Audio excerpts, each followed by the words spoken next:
Labas rytas. Bukantiškė. Vaiko dienos. Kelionė pas dėdyną. Aplink tamsūs eglynai, žali kalneliai ir skardžiai. Apaugę alksniais ir žirvyčiais. Tyliai gurksinti blendžiava.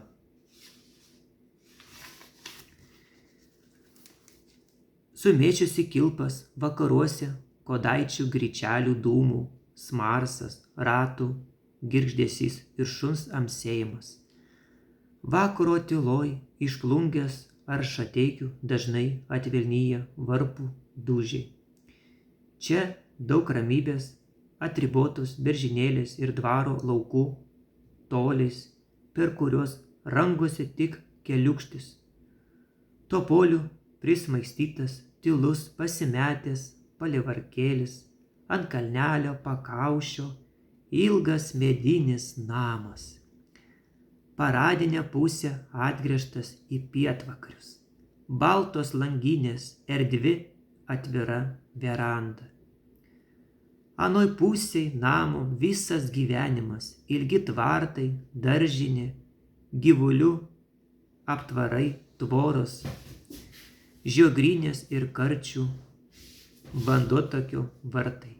Čia pat šiauriau, ant aukštų pamatų svirnas, senojai, glebininkai, viduj ant vieno išpjautas skaičius. 1798. Didelis sodas ir aplinkui prūdas, kuriuo vanduo dundino. Prie blendžiavos girnas. Bukantė, nedidelis palivarkėlis vadinamas ir dvareliu. Apylinkės dvarai valdė 100 ha žemės, skaičiavo galybę baužininkų, o čia tik 70 hektarų plotas. Ir vos 2 lažininkų šeimos, 2 dūmai, Bimbalinija, Bukantė, maža atskira sala. Didelių magnato grafo Pranciškaus Plioterio valdų nuoplaiša. Jis dar valdė Šateikius ir Kartėną ir ten liejo prakaitą. 4848 baudžininkai. Grafas P.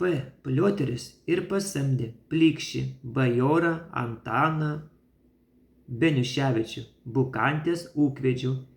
Tėvas algos ėmė 20 rublių, motina 10 rublių į metus. Už gaspadinavimą. Rodos nedaug, bet 30 rublių didelė pinigų kamša. A. Beniuševičius laikė porinius arklius, naminių gyvulių ir paukščių visokios veislės. Kas grafui, o kas ir savo. Turėjo savo žinioj visą namą ir samdytą mergaitę ir piemenį prie bandos. Nelengvai ir negreit nusipelnė tokios tarnybos. A. Beniuševičius sunki buvo jo vaikystė. Jo tėvas vedęs 3 kartus, kiekvienos pačios likę po 3 vaikų.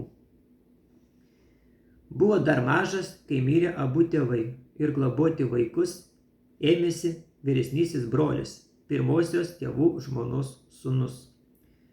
Stanislovas, jis ir Antaniuką įpiršo senam Šateikių grafui, Plioteriui, Liukojukų, o pas ten tarnavo komisorium. Mažasis Antukas, turėjęs ant sargybos sėdėti žiemą prieškambaryje, o vasarą ant gonkų. Grafas varpelį suskambino, turi pasišokti. A. Beniuševičius buvo atidus ir paklusnus tarnyboj. Laikėsi bajoriško honoro. Didžiavosi savo kilmę, nors iš teisybės buvo priklausomos nuo dvaro. Nedaug skiriasi nuo lažininkų, buvo ir taupus. Po senio grafo mirties gavė 100 rublių ir algos už visus metus 10. Tuoj padėjo Rygoj į banką. Juodai dienai dairėsi į procentus. Nusipelnė jis ir jaunojo grafo pasitikėjimą, dar įprašytas netikro brolio Stanislovo tapo Bukantės ūkvedžiu. Čia A. Benuševičius ir rado už gaspadinę betarnaujančią Julijaną Cepuraitę, 5 metais vyresnė, simpatiška ir miela mergina, smulkutė, judri, tikras gyvas kamoliukas. Tuo ir patraukė. Nepaisė, kad nebuvo graži, turėjo veidą sugadintą rožės ar deminyčios. Ant skruosto ir kaktos kairės pusės buvo balti rečiai, užgijusių žaizdų žymės. Įsižiūrėjo ir įsimylėjo. Ir karštai. Klausė savo širdies balso. Julijana nors savo kilme buvo bajoraitė, bet irgi plyšė. Tikra vargo bitė. Anksčiau patarnavo Karšinčiui, altaristai Mosėdėje, o dabar sukasi Bukantyje. Ji ištiesė jaunam, gražiai nuaugusiam ūkvedžiui ranką, bet Antanui, kol ją gavo, dar reikėjo nugalėti didelės kliūtis. Vedybams piktai pasipriešino netikras brolis Stanislovas, pykčiu užsidegė mergą neturtelę be jo žinios. Ir gražuoji bandė prišnekinti. Mesk, nepavyko. Jaunikis laikėsi savo. Braukšt ir užrakino jį kambarį. Tegu apsigalvoja, kad čia ne juokai, o tas vis savo. Jau rengėsi rykščių duoti, bet naktį kalinys ištrūko pro langą ir ryte skubinai vedė plungyje. Tokiu užsispyrimu, žemaitišku atkaklumu laimėjo Julijana Cepuraitė, bet tuo savo žygiu užsitraukė negestančią brolio Stanislovo rūstybę. Šis nebedavė dalies, nutraukė giminystės ryšius, negana to užpykęs. Išvarė seserį Barborą, kam ta padėjusi Antanui pabėgti. Nesilenkė ir Antanas, tik įsidėjo nuoskaudą, kaip akmenį visam gyvenimui. Jaunieji Benuševičiai gražiai sugyveno. Julijana sukosi kaip ratelis apie namus, augino paukščius, paršus. Visa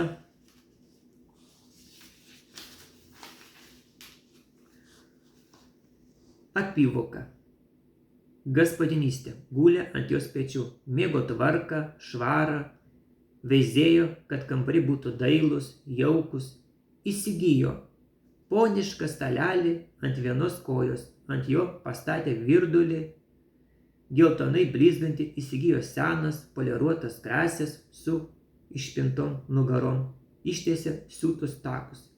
Gyvenimas atrodė geras, Antanas negėrė, neikščiavo, vis po laukus tarpė lažininkų, žiūrėjo gaspadorystės, Julijana mylėjo jį, laikėsi jo rankos, kas kad jaunesnis, bet turėjo didesnę patirtį, buvo labiau prasilavinęs, tai rodė ir tvarkingumas, ir visa povyza. Dar būdamas liukajukų pas įsimokė ir gerai rašė lenkiškai. Tuo jis didžiavosi, laikė savo bajoriškumo ženklų. Tuo jis didžiavosi, laikė savo bajoriškumo ženklų. Abu kalbėjo lenkiškai, buvo prolenkiškos orientacijos, žiūrėjo į tuos, iš kieno loskos duoną valgo, į dvarų magnatus, į jų papročius, manieras, nors patys nuo jų buvo kaip dangus nuo žemės toli. Nepritapo ir negalėjo pritapti, todėl nejučiamis kai ką perėmė iš lažininkų, kurių aplinkui kasdien sukosi. Meilė žmogui, dora, skriaudos pojūtį, darbo prasmės suvokimą. Lietuvių liaudies gyvenimas. jos papročiai, tradicijos, geresnio troškulys neliko be atgarsio Beniuševičių šeimoje. Ir religingi jiedu buvo. Julijanui juk išėjo Mosėdžio altarijoje mokyklą. Tikėjo, kad be Dievo piršto nieko nebūna. Laikėsi katalikų religinių priedermių. Sekmadienį arkliais jie brazdėjo į Plungės Šateikių pamaldas ir atlaidus, ar knebo į maldų knygas. Giedojo giesmės. Dienos Bukantėje slinko darbuose, meilėje ir ramybėje. Atsirado vaikų ir pilnas namas pritvino purdulio. Bėgiojimą ir rūpesčių jauna mama tik spėjo darbus versti. Pirma atėjo Emilija, paskui Petronėlė, po jos sekė Julija ir pagrandukas Juzefa. 4 mergikės, nė vieno sūnaus, kurio taip geidavo tėvas. Ir giminės pratesimui ir užvadėlio savo. Julija Beniuševičiūtė, 3 vaikas šeimoje, gimė 1845 metais, birželio 4 dieną, senu kalendorium gegužės 23 dieną. Bukantėje, vadinamoji ir Bukantiškė, dabartinė Plungės rajone. Ta pačia diena kūdikis buvo pakrikštytas Platelių parapijos Šateikių filijos bažnyčioje, altaristos kunigo Raimondo Golmino, dalyvaujant krikštatėviams, bajorams Juozapui Žatkevičiui ir Justinai Marcinkevičiūtei. Julijanai mažoji Julija buvo ir džiaugsmas, ir rūpestis. 2 dukterys dar vaikščiojo, įsitvėrusios motinos sijono, bet jos padėjo prižiūrėti ir 3 supo lopšyje. Paskui sodino lavelėje, tarškino vežimėlėje po kiemą. Saugojo, kad neperšaltų, neužsigautų ant aštrumos. Mažoji aplenkta ligų, augo kaip ant mielių, apskrita veidė, iškilia kakta, rudom akelėm, nenorama smalsi aplinkai. Rūpėjo, kas dėjosi troboj ir laukė, ypač paukščių klegesys, topoliuose ir sodas, kur skraidė varnos ir katė. Bešmirinėjanti pasienis, nepajuto nei motina, kai mažoji jau riedėjo kaip kamaliukas. Ėjo metai ir Julija iš kūdikio išaugo mergikė, gyva, linksma. Žiūrėk, jau ir lėks su sesutėmis į Lazdynus. Karstytis, taškytis prie Blendžiavos, nenusaugusi nuo tvenkinio, kur iš toli baltavo vandens lelijų taškai. Aprengta kaimiškai, kaip ir kiti vaikai, dažnai išauktiniais drabužėliais, daugiau namie austais. Ulbėjo vis lenkiškai, taip norėjo tėvai, turėjo juk skirtis nuo lažininkų vaikų, o ir draugauti su jais draudė. Prakuto mergaitės ir tėvui vėl galvalaužys. Reikėjo nors kiek dukteris pralavinti, kad bent raštą įveiktų. Arti tinkamos mokyklos nebuvo, tik parapijinės valstiečių vaikams, bet tik berniukams. Mergaitės mokyti nebuvo mados. Negi savas leis ten su mažiukiukais sėdėti, žemintis. Kauno gubernijoje, Kaune, Panevėžyje ir Raseiniuose veikė 4-klasiai pensionai mergaitėms, bajoraitėms, bet rubliai nesvarino Beniuševičių kišenės, ryžosi pas bent kiek pamokyti rašto. Žiemą tėvas nupirko ir Julijai marmurinę lenčiukę, gražiai aprėmintą medžių ir juodą grifeliuką, pieštuką.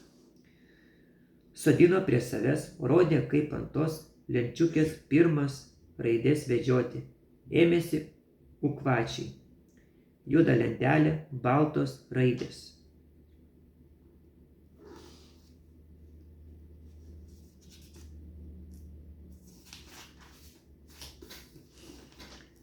Jei negerai, bemat pirštu nutrini ir vėl rašai. Paskui liepė kartoti. Slibizavoti 2 raidžių garsus, dėti žodį. Stipriai įkybo į lenkišką elementorių.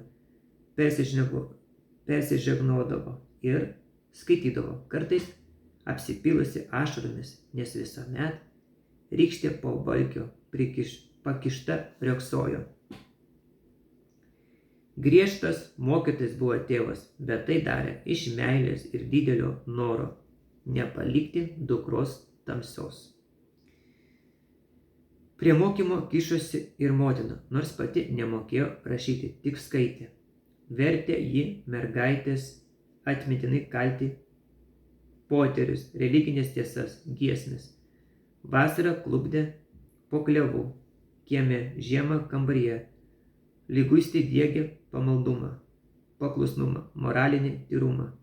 Aiškina, kad keiktis, vogti, neklausyti tėvų bloga, kitam daryti yra didžiulis griekas, kurs negali likti nebaustas, kokia pati buvo, to reikalavo ir iš mergaičių. Tėvai atrodė gražūs ir teisingi. Per žiemą Julija išėjo savo vargo mokyklą, maždaug parapijinės vienklasės mokyklos ribose.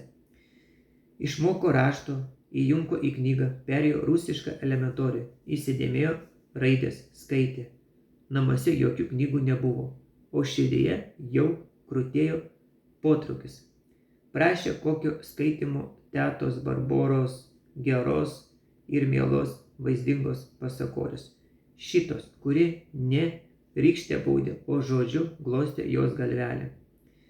Graudžiai pasakojo apie jos tėvo tarnystės ir kaip išgelbėjo iš kalinio. Klausė, įsižiojusi ir liko tetos žodžiai neišdirbdomi. Dėdė Stanislovas mamos pasakojimais. Atrodė judošius, o teta Barbora gerumo pavyzdys. Mylėjo tetą. Iš Andrijausko. Ši atnešė kelias knygelės. Julija net suvirpėjo, pamačiusi net žemaitiškų besą. Živatas Jėzaus Kristaus, kita sekimas Jėzaus Kristaus, Tamošius. A. Kempis, ne lenkiškai, o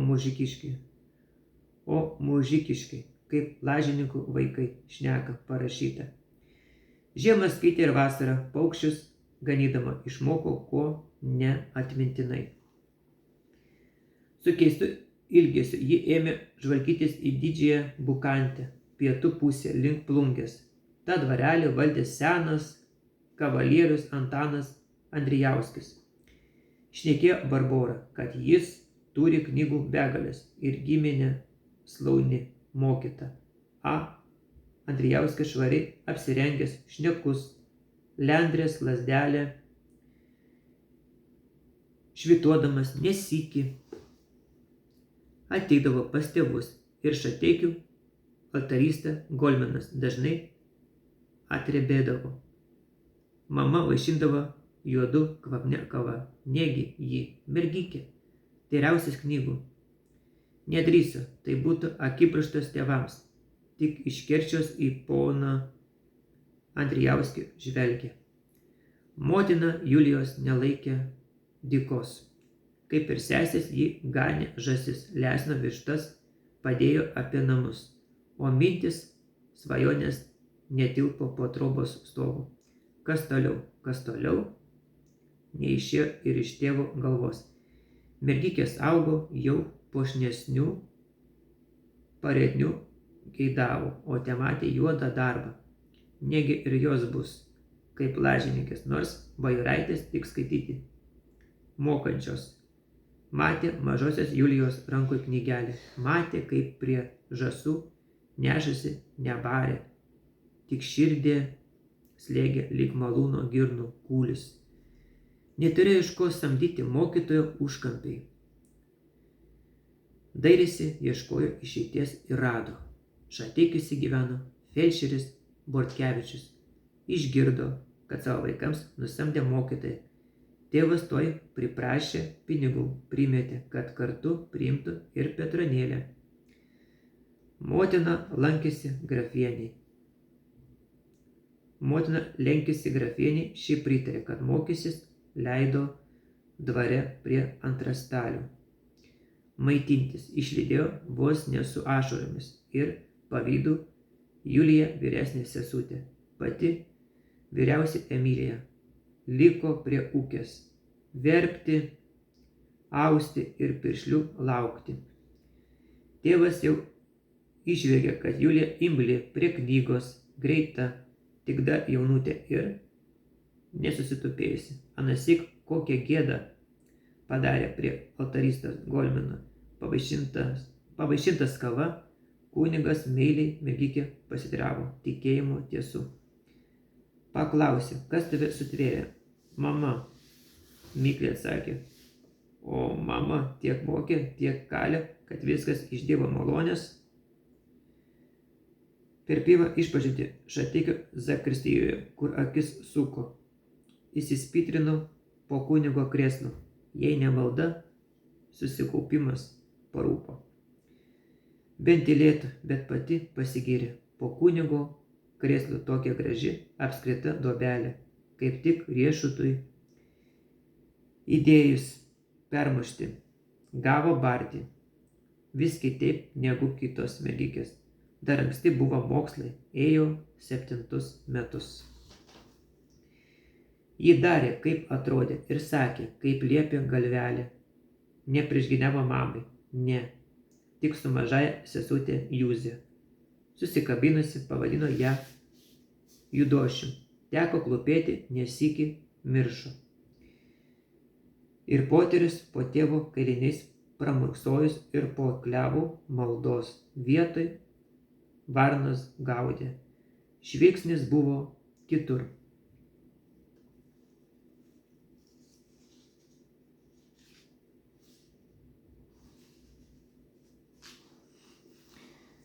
Kažkur sąmonės gelmei tvilojo tėvo atkaklumo šešėlis laikyti savo. Aiman, kaip traukė kas toliau už trobos, už tvenkinio, ten, kur mėlynos tolumos, už Čeraunių kalnio laukė dienos, kada tėvai vešis į bažnyčią, išplūstos eilę, spurda širdis nenusakomų džiaugsmų, vežimas brazda pagal topolius keliuku, sėdė jį ant pasostės, šalia tėvo, gūnelė, kojas pridengusi ir žvalgusi. Beveizėt ir kodaičiai, lažiniko trabelės, nematyti pasauliai. Nusileidžia nuo skardžio vežimas, praraba tiltuką ir prasideda lygumas. Tolumo jau tamsuoja Šateikių gojus, kur vis didėja ir auga artėjant. Dvaro klevai, parkas, neužmatomas apvestas akmeninė tvora, už jos ilgas grafo rūmas. Ten tėvas buvo liukojukų, nepajunta, kaip išnyra medinė bažnytėlė. Bažnyčia jau gieda, pirma motinos eina Julija. Tiek žmonių, o veidai, o apdaras, ne malda svarbu, o žmonės. Dairosi bene pamatys tai gražią skepetaitę, kam ant galvos, tai gražu sijoną ar vaiką su gražia jupelė. Laužė tėvų priesakus, bet neįveikė savęs. Teberuseno joje vyskupo sutikimo iškilmės Šateikiuose.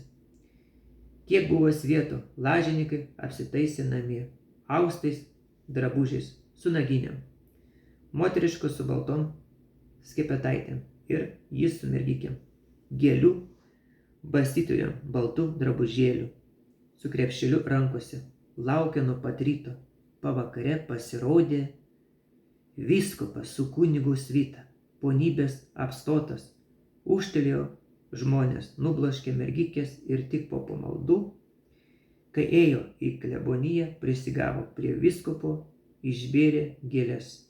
Paskui koks kunigiukas. Išnešė varinukų saują, apdalino po kapikėlę. Tai nuo vyskupo džiaugiasi tiek pamatė. Gyvi tebebuvo ir Beržoro atlaidai. Bažnytėlė medinė, kaip kišenė ankšta.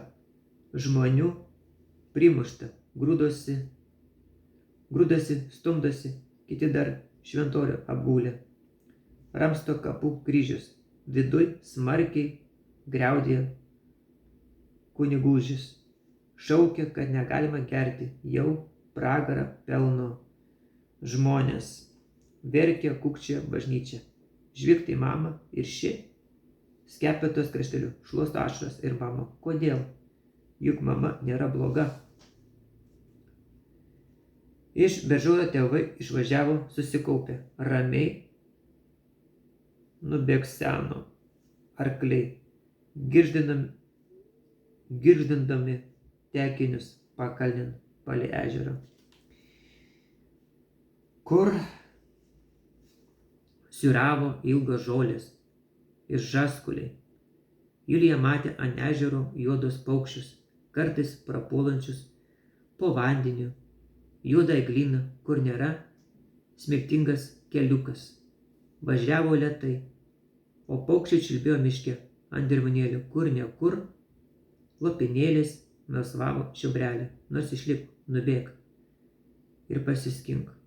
Kur tau, arkliai, kėsnojo jau ristelė. Tėvai šnekėjo apie pamokslą. Negerai, kad žmonės įnikė gerti ir nenugali ydų. Ir išgirdo, kaip paslapti jų malonininkė. Geria. Mamelė jau audė tinklą, kaip ją išgelbėti. Malonininkė, raudonas veidas, raudona bliuzelė, storos blauzdos. Nebuvo ji gera, aprieks, kai pamatys vaikus prie tvenkinio užtvankos. Patinka Julijai būti tarp žmonių. Klauso, pakreipusi ausų kaušelius. Kas šneka, atvažiuoja į Bukantę. Liuterukai su guvernante prancūzaitė. Vaikščia, laksto po sodą. Išjudinti, išpuošti, žlevaruoja nesuprantamai. Kodėl grapiukai taip kalba, kad negalima suprasti. Klausinėja, o pati jaučia verdantį kraujyje priešiškumą. Nelygos mat ponai. Priešiškumas labiau artino prie lažininkų vaikų. Tai kas, kad apdryskė tie patys vaikai. Prie malūno su jais susitikdavo nuo jų ir mužikiškai išmoko. Nepadėjo nei tėvo rykštė už balkio užkišta. Neklausė. Mirė lažininkė Norvaišienė. Mama tada nusivedė, kad padėtų giedoti. Pagrabė vargas. Žvelgia iš visų kampų. Trobelė susmukusi. Sienos tamsios. Langiukai maži. Degė žvakė ir klikė jos amžiaus mergikė, Onikė. Taip klikė, kad ir Julijai pabyra ašaros. Pamilo ją, juk liko be mamos. Dabar stengsis jai padėti. Onikė tapo draugė, tik atneša prie malūno, o kur kitur savo tėvui pietus. Jau ir Julija čia. Vis nuo tėvų nemačiau pasodžiais pagal topolius, nesiki ir ganomus. Paukščius palikus, gaila Onikės, apleistos, suvargusios ir dar kad pamatė, parvedė tėvas. Nešė obuolių, uogų sterblelėje, mėtė obuolių ir per sodo tvorą. Nekokių pakrytelių. Tėvas tik capt už rankos, vagis.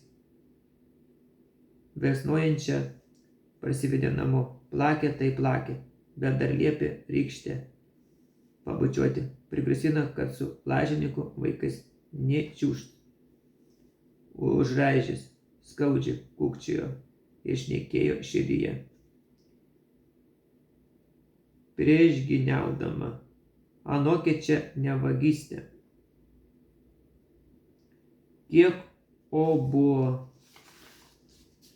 kiek obuolių supūva, kiek kiaulėms išmetė, kiek nueina niekais, kuo kalti lažniko vaikai, kad jų tėvai skurde gyvena, kybo piktos mintis.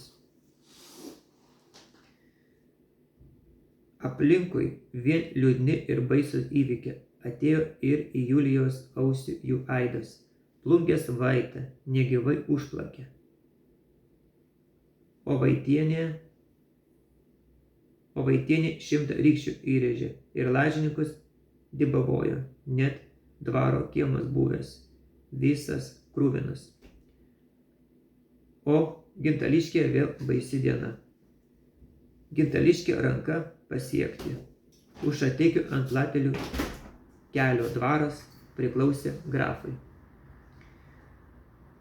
Ledukovskiui. Sunki ten buvo baudžiava, šnekėjo ir tėvai. Kartą parvažiavo tėvas. Susikrimtęs, nevalgo, dūsojo, o paskui pasakojo, kas ten atsitiko. Tai plakė lažininkus, baisu apsakyti. Grafas Šapskis, Ledukovskio priprašytas, padarė tikras skirdines. Iš Telšių atsikvietė kazokus ir tvojo iš eilės. 2 ant vietos užplakė, sakė tėvas. 2 dar gyvi, bet turbūt ir tie mirs, nes mėsos nuo kaulų atšokinėjo. Už tai, kam ieškojo teisybės. Mamai ant skruostų ašaros, o Julija virpa, lyg jaustų skausmą ir pravirkusi sušunka. Kodėl ponas Dievas nekaroja tokias neteisybės? Kodėl perkūnas netrenkė į tą Čapskį? Nespėjo baigti, kai tėvas pašokęs jau griebė rykštę. Kam drįso prieš Dievą bliuznyti, bet Julija greičiau šmurkšlėjo į apynoje ir savo neapykantą sirdigams parodė ašaromis. Nesusigaudė, kodėl tėvas griebėsi rykštės, kai pats vos neverkė. Tas įvykis Gintališkį įrėžė neužgyjimą žaizdą jaunoje širdelėje. Baisus rodėsi jai visi dvarai, atrodė girdėsi ten aimanos, o rekrūtų ėmimas visam gyvenimui išliko atmintyje. Baudžininkas Mykolas puolė į prūdą, skandintis, negu eiti į rekrūtus, motinėlę šaukti. Mykolėli, pasigailėk savo dūšios, nesiskandink. Pagavo kaip didžiausi prasikaltėlį, sumazgė virvėmis, parvedė šlapę, virpantį į trobą. Motinėlė išvirė žuvies, valgydino, o ji verkė. Už pečius kaip plakama. Taip buvo gaila Mykolo, nelaimingo žmogaus. Atrodė, kad niekad nebematys. Išvarys kažin kur mirčiai. Tėvai neskubėjo su jos mokymu. Pinigas nelengvai ateidavo, o dar už Petronėlę mokėjo Šateikiuose. Motina spaudė prie darbo, vasarą mėnesį su paukščiais, o žiemą mokė valdyti adatą, verpti, nerti kojines, pirštinės. Ir dirbo ir išmoko. Visas linksmumas pas tetą Barborą. Ten klausė pasakojimą ir pasako. Ten vartė knygelę, ėjo 10 metus. Apskaita veidė, pablyškus buvo tokia, kokia išaugo, tik turėjo kažką. Įgimta, išsiskyrė iš seserų staigiais veiksmais, impulsyvumu, pastabumu ir jautria širdimi. Kažin ar tėvas numatė, kur jį mokysis, kažin. Netikėtai gavo žinią, kad numirė brolis Stanislovas. Tėvas išvažiavo į laidotuvės ir grįžęs pasakojo, daug šnekėjęs su brolienė, atsinaujino giminystės ryšiai. Brolio mirtis užbraukė buvusią nesantaiką. Nelaimė mažajai Julijai laimė. Visi apsidžiaugė dėdynos simpatijom. Dėdyna žadėjo atvažiuoti, bet tėvai patys įsiruošė.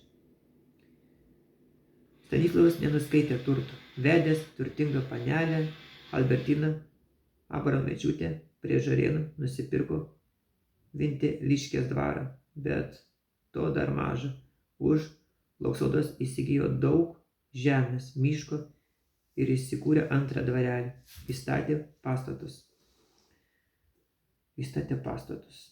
Pas ir pavadino Šeimos Julija. Girdėjo iš tetos Barboros, kad pinigų jis turėjęs. Be skaičius, tik neturėjęs širdies. Savanaudis, piktas, išdidus.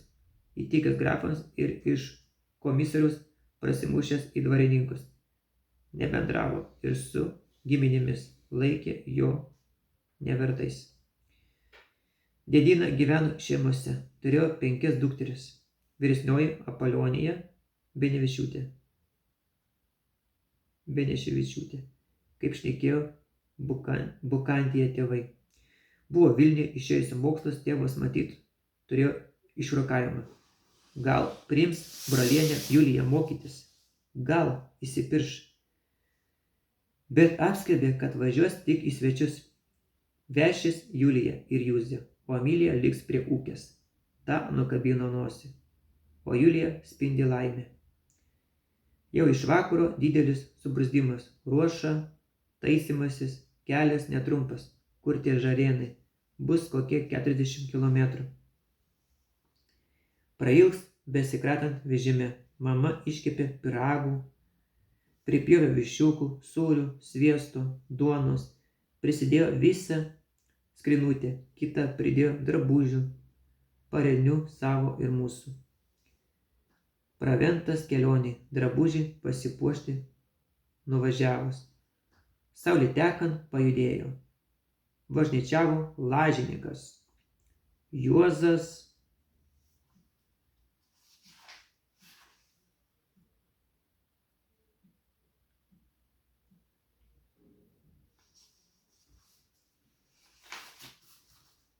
Švelnys, išmintingas ir tėvo patikimas, stiprus Pečiūtis. Vyras marškonių aprėdu, už jo nugaras šienė susirangė Juzikė, o tėvai ir Julija gale ant minkštos pasostės. Poriniai arkliai praklepseno pro Čeraunikalnį link Plungės per Andrijauskio Bukantę. Pravažiavo pro medinę koplytėlę, kur sykiais nulėkdavo melstis, ir neilgai trukus pasimatė Plungės parko medžiai, tuoj prasišvietė pro kamienus ir grafo Zubovo palociai. Rūmas gražiausias, baltas kaip pienas mūrinis, tai ne šateikių, takai išvežioti gėlės ir tvenkiniai. Netitraukė Julija akių. Tuoj ir Babrunga prabildėjo, upelio srauni, akmenukai matyti. Rabėjo skersai per miestą medinę bažnyčią, paliko po dešinį, o čia prie kelio traktieriai, krautuvės, virš durų išrašytos lentos, rusiškom literom. Daug žmonių švirinėja, apdaras visokiausias, ir puikus, ir nudryskęs. Dar žydai juodi, barzdoti su jarmulkom apvaliom, taip ir krito. Viskas siekis, nespėjo nė atsivizėti, tiek visokio įdomumo, keistybės. Už Plungės įsuko iš dulkančio kelio Švelnys, užmovė aprikinės arkliams. Motina atvėrė skrynelę, nes jau pilvai grojo. Buvo ir laikas, saulė jau ritinėjusi dangum. Tolin vedė lygumos, nematyti žodžiai, nematyti sodžiai, miškelį ir vėl dvarelis. Tėvas tik spėjo pasakoti, Julijos ausis atvertos. Staiga lygumos pasibaigė, didžiausia nuokalnė, o apačioj Minijos slėnis. Upė vinguriavo tarp krūmynų ir pievų, toliau tyvuliavo blizgėjo tvenkinys, už jo vėl skardžiai. Pakrūtės kitur plika žemė, pakalniai didžiausias akmeninis mūras ir vandens malūnas. Vanduo ūžė per užutūrą. Vanduo ūžė per užtūrą. Ir akliai karpė ausimis, ten pat netoli ir Keturakių dvaras. Bet jų vežimas nesuko dešinėn, važiavo tiesiai slėnio dugnu pagal upę. Čia kelias darė vingį, priartėdamas prie Minijos, girdėsi šniokščiantis vandenis per akmenis ir medžių šaknis. Koks gražumas, neprikybo nei snaudulys, besigrožint įbrazdėjo į Rūpsčių mišką, kur padvelkė visa, didžiulės eglės užstojo saulės spindulius. Už miško žarėnai. Mėšiukas mažas, žmonės susimetę ant kalnelio vienoj kupetoj. Arkliai vilko vežimą, pačiom trobų palangėm. Šioje apylinkėje buvo abu dėdės dvarai, bet iki Šemų dar toli.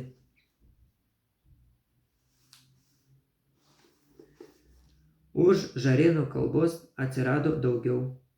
Šėmos, kokios tos šėmos, kaip sutiks dėdyną mergelės. Motina jau ir jas stramūžina, kad būtų supračios. Mokėtų elgtis. Julija dega nerimu ir laukimu. Nepadarys mamai bėdos. Nekantriai laukia susitikimo pirmas sykį su giminaitėm, dar nematytam, nepažįstamam. Kelias lipo ant aukštumos, dar sykį pervažiavo Miniją. Čia siaura, perbrendama upiūkštį. Prie aptriušusio malūnėlio sukosi aukštas medinis ratas. Dešiniai mėlynas Karštenių ežeras, priešais to paties vardo juoda giria. Ilgai mišku brazdėjo rodos ir galo nebus. Tik ūmai lyg juoda debesį nugynė vėjas.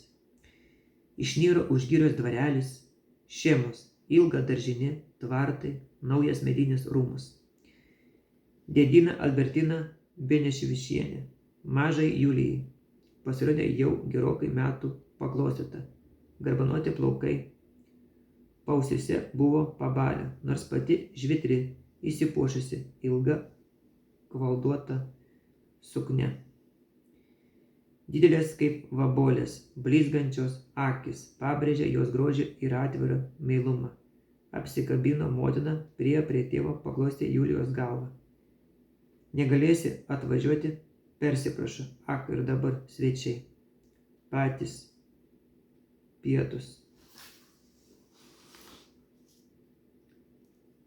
pietus. Dėdyna meiliai priėmė atvykėlius. Persirėžius, susitvarkius, tuoj sudino prie stalo, tuoj supažino su savo mergaitėmis. Juliai krito į akį vyresnioji Apolonija, Poliusė, žymiai vyresnė, gražių drabužių, kalbi, iš karto pajuto jai šilumą. Valdingai Poliusė tvarkė vaikus, kurie lakstė pas sodą, tik Julija negali greit pabėgti. Batai šikšninė dideli, išauktinai pasiūti, sijonas ilgas. Po kojų painiojosi. Atrodė vargingai, bet pakniustom gaudė trumpais sijonukais mergikės. Išlandžiojo, išniukštinėjo visus pašalius. Tai gerumas. Užsibrožė ir ant aukšto, ir po kambaris lakstė. Ir ten pamatė daug knygų, sudėliotų krūvelį. Čiupo vartė Adomas Mickevičius. Kraševskis Marija Malševskienė. Negirdėti vardai. Sukirbino smalsumas, nebenori nei žaidinių. Ne pagal metus išaugęs protelis, ėjo dar tik 11 ir atrodė šarkelė. Tėvai jau klapojusi dėl jos ateities. Tėvas prašė brolienę, kad priimtų ir jų mergelę mokytis.